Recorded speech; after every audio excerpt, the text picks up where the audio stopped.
กับทักทายสบายดีพี่น้องแต่ละมองแต่ละบอนพี่น้องเอ้ยมันนี่กับบรรยากาศ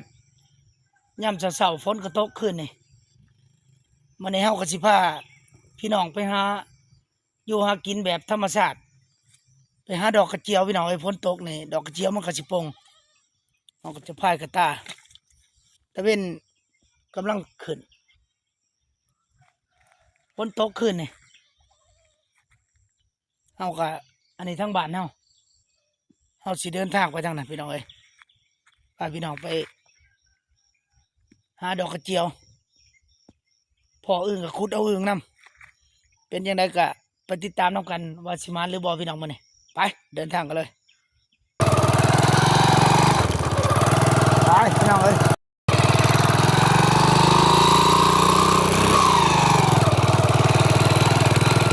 บรรยากาศในการเดินทาง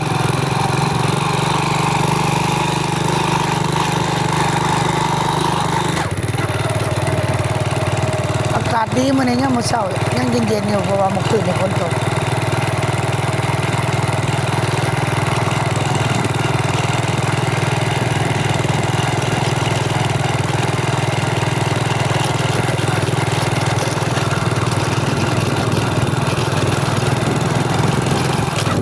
สิเป็นถนนดินแดงจนหอดบอน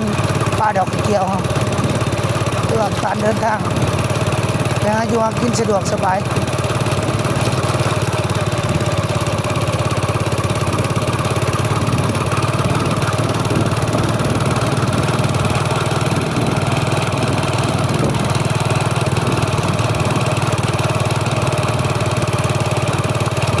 ก็ตัวดอกเขาเล่าข้ามขนาดนั้นเป็นดอกเขาเล่าอยู่กลางทาง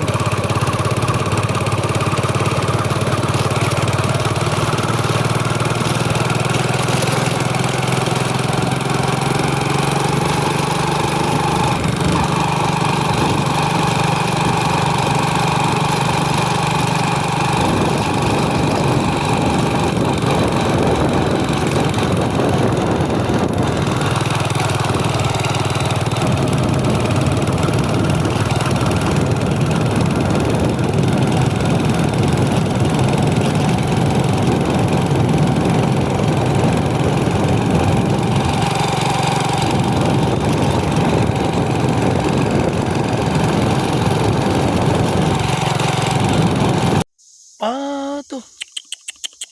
หญ้าแถวนี้ปลูกเงาขนาดเลยมิแต่หญ้าเพกแถวนี้ไฟไหม้แต่โดนแล้วฝนตกค่ำแต่ก่อนว่ามันโป่งเขียวถีบเลยตัวเป็นตาชะออนขนาดหัวมากินนี่บ่พอข้าวพี่ตึงเลยพี่น้องเอ้ยหญ้าเพกหญ้าธรรมชาติ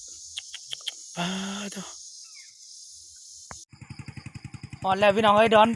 ปลาดอกกระเจียวรถขมอดบ่ได้สามบาทเสียจังไดรถมอเตอร์ไซค์กับรถห่างๆนี่หมอดเองเนี่ยหมอดแล้ววันนี้รถห่างมาถามเพิ่นผู้เพิ่นมาก่อนเพิ่นหมานบ่เลยยังไงเป็นยังไงได้ใช่ปะได้จักดอกล่ะเฮ็ดยังซานน่ะสบาย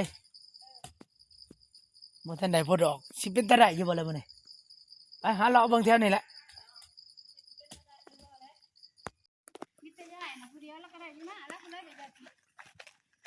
เรา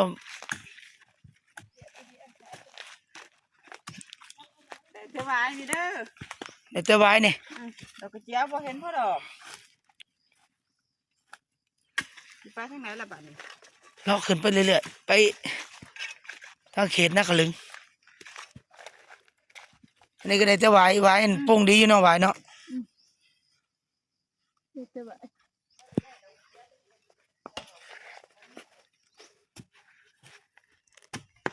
บ่ทันปงเห็นเพิ่นเอามาขายอยู่ไปเลาะขึ้นไปเรื่อยๆโอ้ฝนตกซุ่มลงหอดเลิกพุ่นยังซุ่มอยู่ซุ่มซื่นหญ้าก็กำลังสิโป่งบาดนี่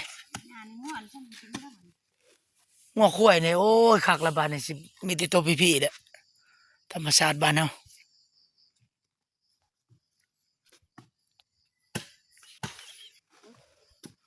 ป บ่ทันได้ดอกกระเจียวพอดอกอยู่พี่น้องเอ้ยเพิ่น ดอกเด้อ ซับเอาแต่หวายพี่หวายนี่หลายอยู่เนาะพอได้อยู่หวายนี่หลายอยู่หวายนี่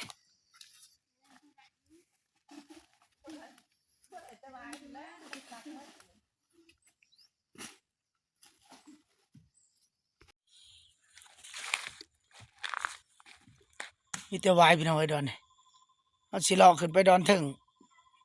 บางเทื่อมันโป่งบ่ต้องแห้งเติมเนาะขึ้นนี่เนาะเขาไปการอึ้งก็ได้อยู่ประมาณครึ่งของขึ้นนี่มันได้อึ้งหาดได้อึ้งหาดประมาณครึ่งของอยู่หาดมันอ่อนมาจักมื้อนี่เนาะขุดเอาได้ได้นี่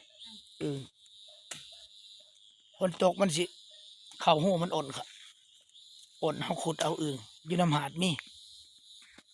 ไปคอยสิลอกกระเทิงหมดแหละลอกกระเทิงน่ะอ้าวตัวเลาะมาทางนี้น้ำเต็มให้เต็มคันเลยพี่น้องเอ้ยฝนตกแห้งขนาดเอากากันยังได้เอากาได้เที่ยวนี่น้ำจนเต็มถีบเลย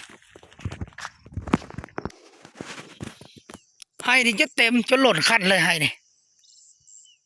ฝนตกเมื่อคืนนี่ป้าตัวบ้านเฮาก็จิได้ตกกะแล้วบ้านนี้พี่น้องเอ้ยอุดมสมบูรณ์ชุ่มชื่นฝนตกลงมางัวควายชัดๆว่าสิ่งก็สิมีหญ้ากินควาย2ตัวน่ะมันดีใจมันได้กินหญ้าอ่อนหญ้ากำลังโป่ง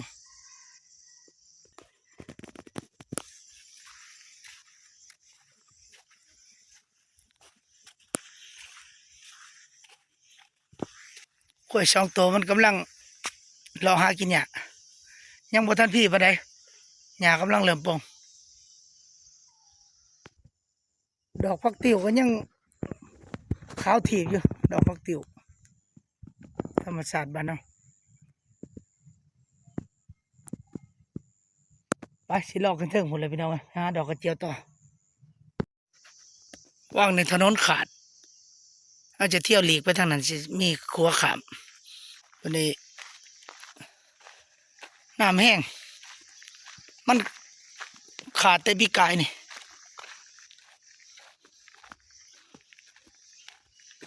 เป็นห้องแล้วเพิ่นใส่ท่อ2ท่อขนาดใหญ่ถมเลยแต่ว่าน้ำมาแห้งหลายก็ขาดเพิ่นก็เลยเที่ยวลงไต่เมื่อคืนนี่ก็ฝนตกแห้งจนน้ำไหลห้วยไหลห้องนี่ห้องตัวนี้เป็นห้องห้วยเหือ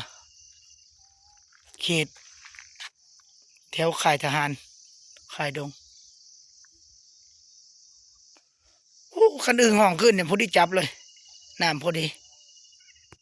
อันนี้ก็จะเป็นขั้วใหม่หรือว่าสะพานใหม่ที่เขาเจ้าเฮ็ดไต่ข้ามเพราะว่าทางด้านเทิงน่ะมันหนทางขาดถนนขาดบนท่อเขาเจ้าก็เลยเฮ็ด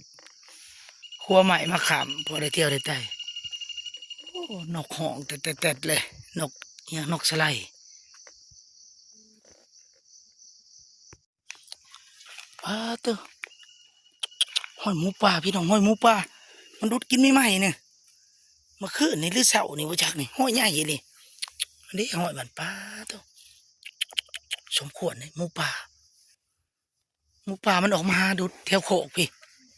แม่นเบิดแถวนี่นี่ห้อยมัน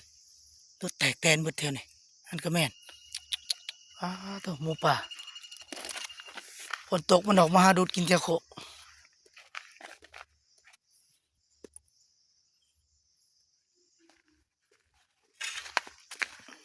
โอ้ยหาเลาะยังบ่ทันใดพอดอกอยู่ดอกกระเจียวก็ได้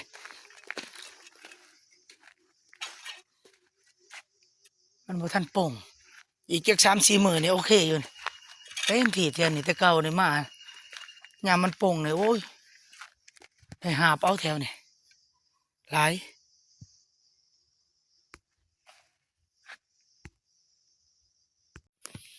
โอ้ห้อยมันใหญ่เลยห้อยหมูป่าว่าแม่นห้อยงูอ่ะพี่น้องเอ้ยป้าตัวเบิ่ง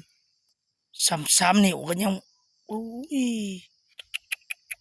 ใหญ่เลยหมูป่าตัวนี้นี่ห้อยมันนี่ สามห้อยงูเอาโลดปอที่3 นิ้วกว่าเกือบ4 นิ้วอย่างน้อยหนึ่งจังสิ3 4 นิ้วห้อยมันใหญ่ขนาดนี่มันดูดนี่แตกบัดนี่มันดูดหากินดูดวังคอนสิแจกนี่ห้อยยังใหม่ๆนี่มันออกมาแต่ดงหมูตัวนี้หมูทอกนี่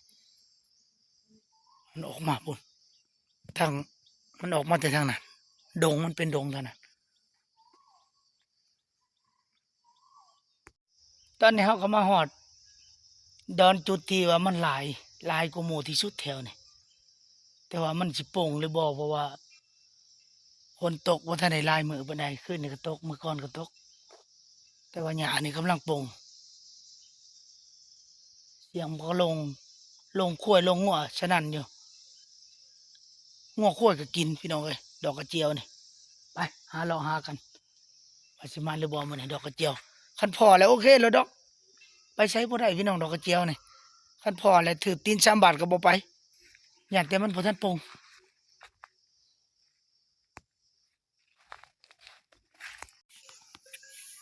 ตู้งัวข้วยหลายขนาดแถวนี่มันหากินหญ้ากระโปงกำลังโป่งอ่อนเป็นหญ้าเผ็กบ่เกินอาทิตย์นี่หญ้าเต็มถีบเลยพี่น้องแถวนี่หญ้าหลายหญ้าเผ็กนี่หญ้ามันยาวนี่เพียงเอวเพิ่นแถวนี่งัวข้วยเพิ่นปล่อยมากินธรรมชาติกินหญ้าธรรมชาติถือว่าโคกแถวนี้ยังโคกกว้างขนาดกว้างแห้งหลายเป็นเท่าไรเฮกตาร์พุ่นได้แถวนี้นี่บริเวณงัวข้วยกินหญ้านี่เว้าไร่นี่แห้งหลายบริเวณนี่ความมันกว้างโคกนี่ยันได้อยู่ประมาณ100 เฮกตาร์แถวนี่ต้นไม้นี่ก็ยังอุดมสมบูรณ์ต้นกุ้งต้นจิกนี่มีแต่ต้นใหญ่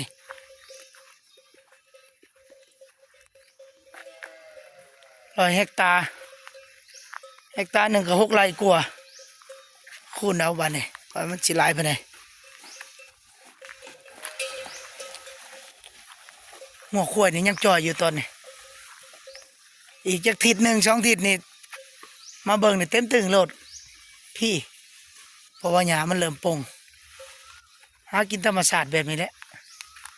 งัวข้วยยามแลงเพิ่นก็ปล่อยบ้านเฮาบ่ได้เลี้ยงเป็นฟาร์มเป็นหยังดอกพี่น้องเอ้ยปล่อยหากินน้ำโขกน้ำปลาพอตกฤดูฝนในไทยนาเพิ่นก็ไปเลี้ยงคนเฮาหารอเลี้ยงตกฤดูแล้งมาก็ปล่อยหากินน้ำโขกน้ำปลาทั้งข้อยทั้งหัวเลยเดี๋ยวนี้ไปตะวันซ่อนใหม่ในแถวนี้ว่ามันลำเทียนไม่กุ้งไม่จิกนี่หลายขนาดแม่นเบิดแถวนี่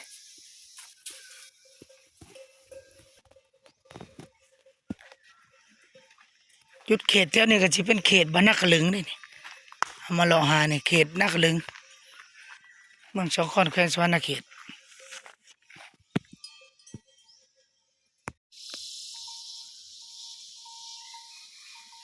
ยินแต่เสียงไก่ป่าคัน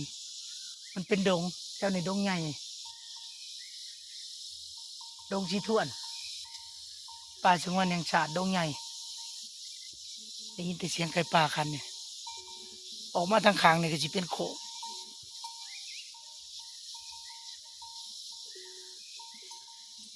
ไก่ป่ายังหลายแถวนี่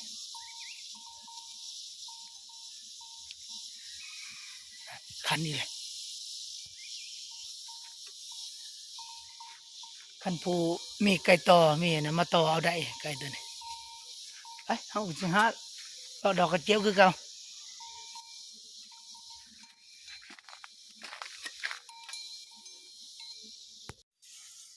โอ้เลาะมาจนเมื่อยแล้วชุดขอบเขตแถวนี่ยังผู้ท่านได้พ่อดอกกระเจียวอยู่พี่น้องเอ้ยพ่อแต่ฟูงงัวฟูงข้วยหลายขนาดเลยแถวนี่อ๋อแต่โคกนี่กว้างขนาดกว้างแห้งมาเลาะเบิ่งคักๆนี่คิดว่ากลัว100 เฮกตาร์ระดับ200-300 เฮกตาร์หมดเลยนี่แม่นเบิดแถวแนมนี่แต่นี่ไปนี่ประมาณ2 หลักกว่าๆ2 คูณ 3 หลักพุ่นแหละประมาณนี่แหละโคกกว้างขนาดแถวนี่ ประมาณหลัก2 กิโลเมตรแต่ละด่านนี่ก็ได้2-3 กิโลเมตรพอเลยพี่น้องเอ้ยกว้างขนาดโคกตัวนี้กว้างหลาย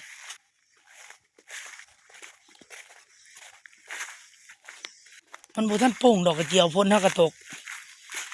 โอ้ไม่เปื่อยเขาจะตัดมาเรื่อยเลยมันแตกคือสิทิ่มแล้วใหม่ก่อนนี่มันแตกใช้งานบ่ได้เลยหน้าต่างประมาณหน้าต่าง40 เซนติเมตรใหม่ก่อนนี่เป็นไม้เปื่อย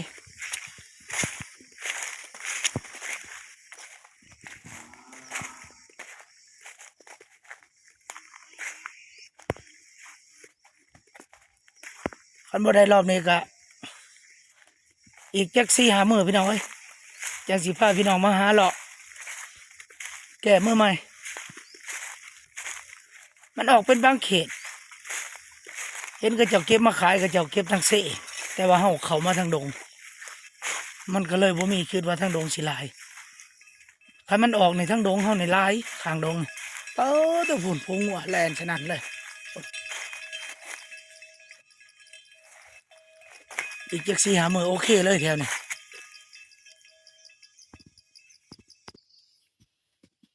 นี่ก็เป็นหน้องกลางโคกฝนตกชุดก่อนนั่นอึ้งขนาดเลยนี่มันลงมาห้องนี่อีกบ่ดนก็หวกกบหวกอึ้งนี่หลายมาสอนหวกนี่หลายขนาดแถวนี่หวกกบหัวข้วยมันก็กินแบบนี้แหละแต่ว่าน้ำดำพี่น้องเอ้ยน้ำนี่หัวข้วยกินนี่เกิดพยาธิดำฝนตกตะบิด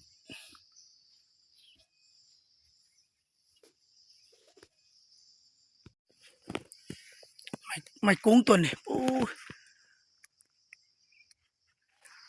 ระดับ30-40 เมตรความยาวมันความสูงมันที่เขาแนมเห็นทุ่งสีเหลืองๆเป็นทุ่งวัดพี่น้องเอ้ยเพราะว่าอยู่แถวนี้มีวัดป่าในทางเส้นทางเขาวัดป่าเป็นปักทุ่งไปแต่นี่ไปหาวัดป่านี่ก็ประมาณ1 กิโลเมตรเขาดงแล้วก็วัดนี่ตั้งอยู่ภูเลยพี่น้องเอ้ยอยู่ภูแทนเขาไปโอ้ยธรรมศาสตร์งามแห่งแท้น่ะเขาไปนี่เป็นวัดป่าอยู่ภูแทนพวกก็เลยปักธงสัญลักษณ์ไว้ทางเขาวัดป่าฝนตกขึ้นในน้ำยังเป็นหนองอยู่ข้างทางมันนี่เอามารอดอกกระเจียวกับบ่ได้พี่น้องเอ้ยบ่ทันโป่งอีกจัก4-5 มื้อเอาจังสิมาแก้มื้อใหม่ถึงว่าเฮาบ่ได้ดอกกระเจียวแต่ว่าเฮาได้เลาะโคกเลาะป่ามื้อนี่พาพี่พาน้องเลาะโคกเลาะป่าเบิ่งความอุดมสมบูรณ์ของธรรมชาติอยู่ทางสปป.ลาวเฮา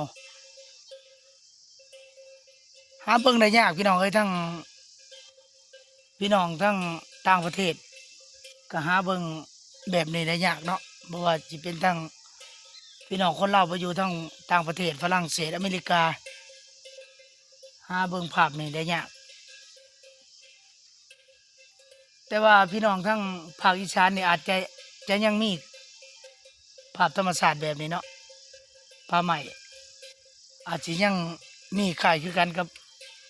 เมืองลาวเฮาอยู่เนาะคันว่าอยู่ทางภาคอีสานยังมีภาพธรรมชาติแบบนี้เนาะการหาอยู่หากินดอกกระเจียว